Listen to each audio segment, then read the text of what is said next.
आदरणीय रंजीत राय जी, किताब के लेखक मेरे मित्र श्री रतन शारदा, मानस पब्लिकेशन के श्री विवेक गर्ग, मेरे सहयोगी श्याम जाजू और उपस्थित सभी भाइयों और बहनों, पत्रकार मित्र और बहनों, सीक्रेट ऑफ आरएसएस डिमिस्टिफाइंग द संघ, इस किताब का विमोचन हुआ है, ऐसा सबसे पहले मैं जाहिर करता हूँ। मुझे ऐसा लगता है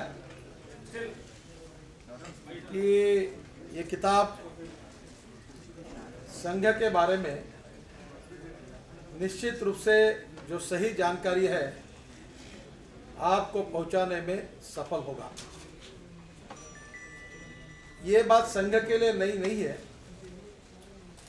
कि 1947 में महात्मा गांधी जी की हत्या होने के बाद संघ को जिम्मेदार पकड़कर उसके ऊपर बंदी लाई गई थी, पर बाद में जो इंक्वायरी हुई उसके बाद में संघ का निर्दोषत्व सिद्ध हुआ। 1975 में इमरजेंसी में फिर से एक बार संघ पर बंदी लाने का प्रयास हुआ और उससे भी संघ बाहर आया है। संघ एक राष्ट्रभक्त कार्यकर्ताओं की एक विश्वव्यापी ऐसी सबसे बड़ा सामर्थ्यशाली संगठन है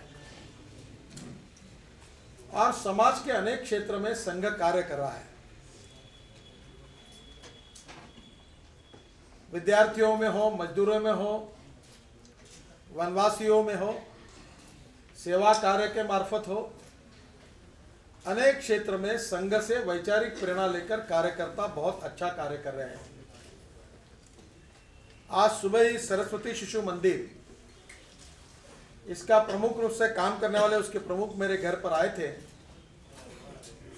और उनने मुझे बताया कि अरुणाचल, मेघालय, त्रिपुरा से लेकर इस देश के अनेक राज्यों के कोनों तक 33 लाख विद्यार्थियों को सरस्वती शिशु मंदिर के द्वारा पढ़ाया जाता है।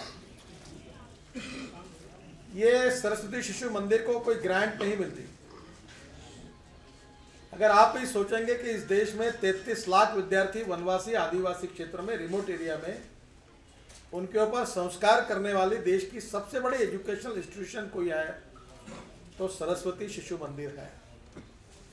और आपको ये आश्चर्य होगा कि उसमें से 3 लाख विद्यार्थी ऐसे हैं जो हिंदू धर्म के नहीं है, वो डिफरेंट रिलीजन के हैं, अल्पसंख्यक समुदाय के हैं और उन विद्यार्थियों को भी वहां पढ़ाई दी जाती है। संघ के एकल विद्यालय के मार्फत नक्सलग्रस्त एरिया में, जहां आम नेता लोग जा नहीं सकते, ऐसे छत्तीसगढ़ और महाराष्ट्र के रिमोट एरिया में संघ के विस्तारक प्रचारक वहां काम कर रहे हैं, स्कूल चलाते हैं। अगर इस एकल विद्यालय के बारे में काम करने वाले जो संस्था है उसका अगर हिसाब लगाया जाए, वनवासी कल्याण आश्रम के द्वारा एकल विद्यालय का काम झारखंड, उड़ीसा, छत्तीसगढ़, मध्य प्रदेश, महाराष्ट्र, पूरे देश भर में केवल ट्राइबल सेक्टर में अगर चल रहा है, उसका अगर हिसाब किया जाएगा तो लाखों ट्राइबल्स विद्यार्थियों को संस्कारित करने का, जीवन की दिशा देने का कार्य संघ ने किया है। सेवा क्षेत्र में महाराष्ट्र के औरंगाबाद में डॉक्टर हेडगेवार जी के नाम से एक बड़ा अस्पताल खुला है जिसमें 450 पेशेंट आते हैं और सरकारी दरों से भी कम पैसे में सभी समाज के, सभी जात, पंथ, धर्म, भाषा का विचार न करते हुए सभी लोगों को वहाँ शुश्रूषा दी जाती है। उस हॉस्पिटल के उद्घाटन के लिए जब रतन टाटा, मैं और आरवी पंडित जी साथ में निकले थे तो रतन टाटा जी ने मुझे पूछा कि क्या ये hospital is only limited for Hindus? तो मैंने कहा ऐसी बात नहीं है। और जब वो कार्यक्रम देखकर उनको बड़ा आश्चर्य हुआ कि औरंगाबाद में अल्पसंख्यक समुदाय के भी लोग बड़े प्रमाण पर उसका फायदा लेते हैं। ऐसे हजारों हॉस्पिटल संघ के प्रेरणा से निकले हैं। सहकारी क्षेत्र में आज कम से कम 6000 बैंक्स ऐसी है कोऑपरेटिव क्षेत्र में जो संघ के विचार से खुलकर अनेक जगह पर गरीब लोगों को राहत देने का कार्य कर रही है। समाज के विभिन्न क्षेत्र में राष्ट्रभक्ति की भावना से ओतप्रोत और यह कार्य संघ निरंतर कर रहा है।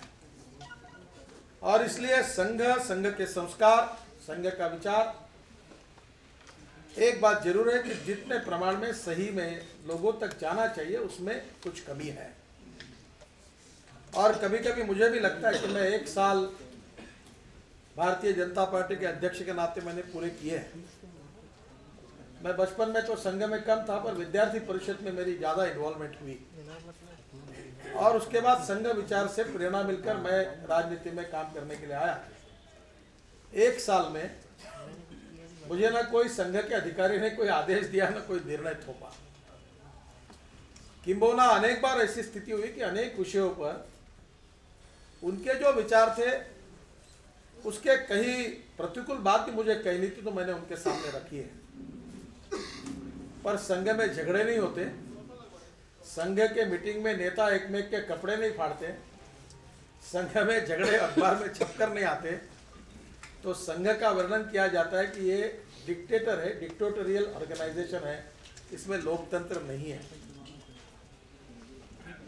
अब ये बात जरूर है कि मैंने अनेक बार स्वर्गीय ठिगड़ी जी को, स्वर्गीय भावराव जी देवरस को, स्वर्गीय यशवंतराव केड़कर को मीटिंग में अनेक प्रकार के ऐसे सवाल पूछे थे जो मैंने नहीं पूछने चाहिए, पर वो कभी मेरे ऊपर नाराज नहीं हुए। और इसलिए कभी कभी ये सब देखते हुए मेरे मन में एक व्यथा होती है, और व्यथा ये होती है कि इमेज वर्सेस रियलिटी। मैं मानता हूं मतभिन्नता हो सकती है, पर कहीं भी किसी का सही मूल्यांकन होना चाहिए और जहां मतभिन्नता है वहां जरूर उसके प्रति विरोध भी जताना चाहिए। पर लगातार संघ के बारे में ये बार बार होता है और मुझे इस बात का पता नहीं उसका कारण क्या है कि संघ न प्रेस कॉन्फ्रेंस लेता है, न प्रवक्ता है, न जवाब देता है। तो कभी कभी वो बातें कैरी होकर आगे चली जाती है कि संघ कहते हैं कि हम प्रसिद्धि परांगमुख है, हमको इससे कोई लेना नहीं, जिसको जो लिखना है लिखे, जो दिखाना है वो दिखाए।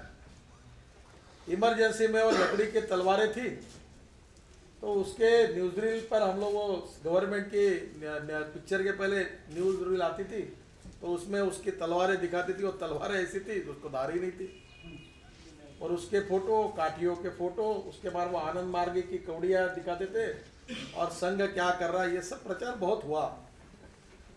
संघ को बदनाम करने की कोई कसर कांग्रेस पार्टी ने कभी छोड़ी नहीं। संघ के विरोधकों ने संघ पर बहुत टीका टिप्पणी की, पर सबके विरोध के बावजूद और सबने अनेक अखबारों से, मीडिया के माध्यम से संघ को अपना शत्रु मानकर ठोकने का ठोका, बहुत टीका टिप्पणी की, पर संघ का कोई बाल टेढ़ा नहीं हुआ। संघ का विस्तार होता गया, संघ का प्रचार होता गया और संघ इस सब से बाहर आया है। और इसलिए वोट बैंक पॉलिटिक्स के लिए संघ को बदनाम करने का कांग्रेस का षड्यंत्र कोई नया नहीं है। मैं तो जीवन में उनको प्रेरणा स्रोत मानता हूं। ऐसे अनेक लोग हैं जिन्होंने अपना संपूर्ण जीवन अविवाहित रहकर राष्ट्र के पुनर्निर्माण के लिए देशभक्ति के भावना से समर्पित करके दिया है। ऐसे हजारों लाखों कार्यकर्ता है, कोई पीएचडी स्कॉलर है, कोई चार्टर्ड अकाउंटेंट है, कोई आईआईटी का ग्रेजुएट है, कोई इंजीनियर हुआ है, कोई एमएससी हुआ है और मेरिट के छात्र रह चुके हैं। ऐसे लोग हैं संघ में। मैंने ये भी देखी कि शेड्यूल कास्ट समाज के भी फुल टाइमर्स हैं। संघ और बीजेपी में ऐसे भी कार्यकर्ता जो मुस्लिम समाज के तरुण थे, वो बाद में प्रचारक बनकर बीजेपी में काम कर रहे थे, संघ के स्वयंसेवक थे, बीजेपी में आए। पर संघ ने कैपिटल नहीं किया ये फोटो दिखा करके इतने शेड्यूल कास्ट है, इतने माइनॉरिटी है, क्योंकि संघ को राजनीति करनी नहीं थी।